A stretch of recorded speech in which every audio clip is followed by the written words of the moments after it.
When you change the way you look at things, the things that you look at start changing. People hear this and they say, really?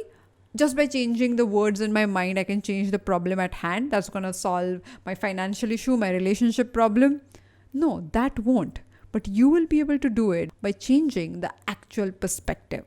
How to do that? Let's talk about it.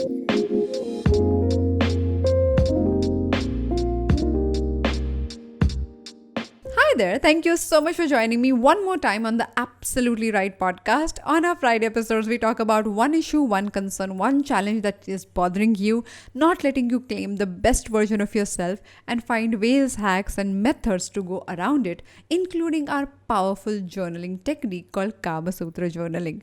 My name is Aditi Surana. I am a behavioral analyst. I use handwriting as my way to analyze people also. So I'm a graphologist, a high performance coach, and an anti-anxiety expert. Today's topic is about changing perspectives. When you walk into a problem, when you're confronted with a challenge, you know how all of us feel paralyzed in the moment.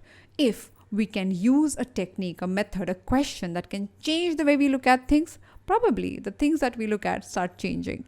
I'm not saying it.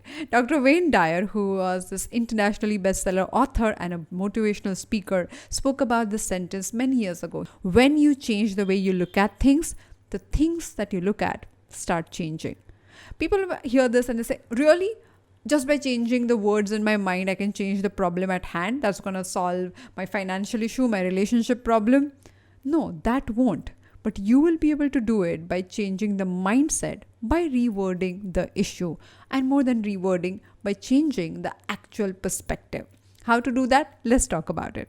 The 3 steps to really change our perspective begin by changing the statement into a question. So many times you walk into a problem and you say things like, this is horrible. When you say something like that, when you announce that this is already horrible, there is very little scope of improvement.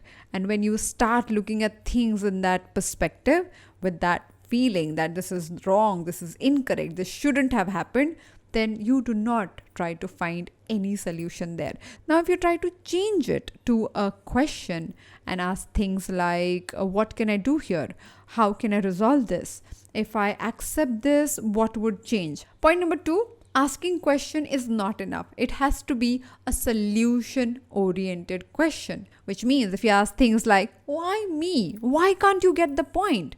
Now, all of these are not questions. These are statements with a question mark attached. We want to move to a solution-oriented question where we start looking at things and start finding what can be done here. For example, you can ask things like, if I accept the problem, what would I change? What do I require to do here? What are the other possible options? Now, all these questions are already mentioned on our Friday episodes in the previous Absolutely Right podcast. So go ahead and check that out whenever you feel that you want more questions to look at. Point number 3, pick brains.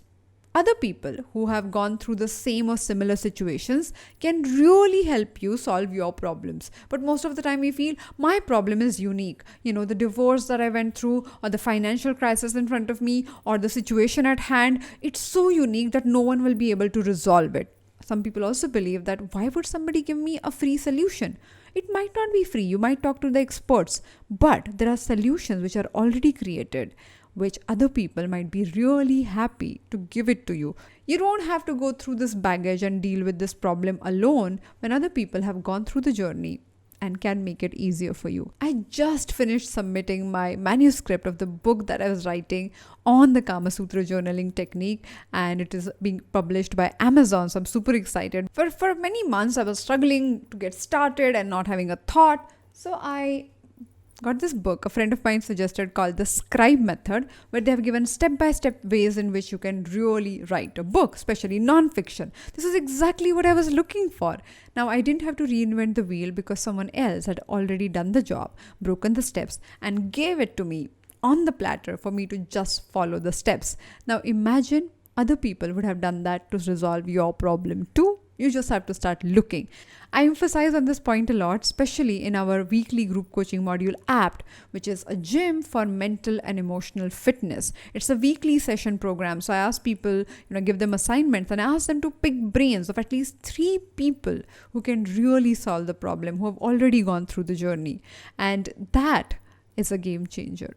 On our Friday episode, we use this powerful journaling technique called Kama Sutra journaling. It's a 3-step process. It starts with me asking you a solution-oriented question. And before you respond to the question, you move to step 2, where you do this beautiful, calming S-stroke practice for an entire page. And then step 3, where you use handwritten journaling. Not making mental notes, handwritten journaling to truly write everything that comes to your mind on the paper. Every step is scientifically researched, thought through, crafted carefully. So please follow it. The link is mentioned in the description box for you to understand exactly what to do.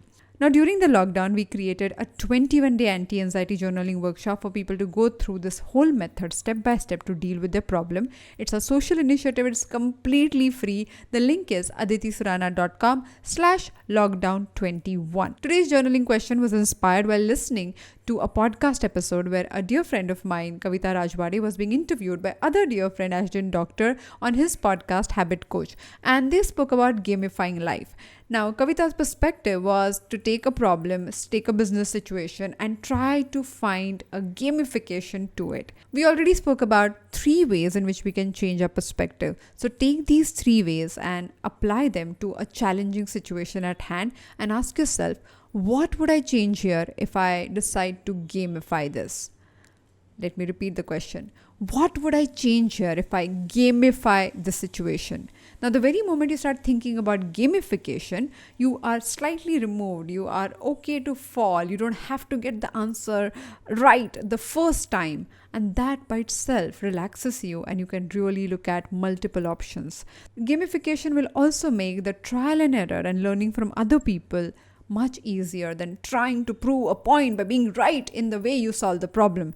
That is not necessarily required. And that's why changing your perspective changes the way you look at the problem at hand.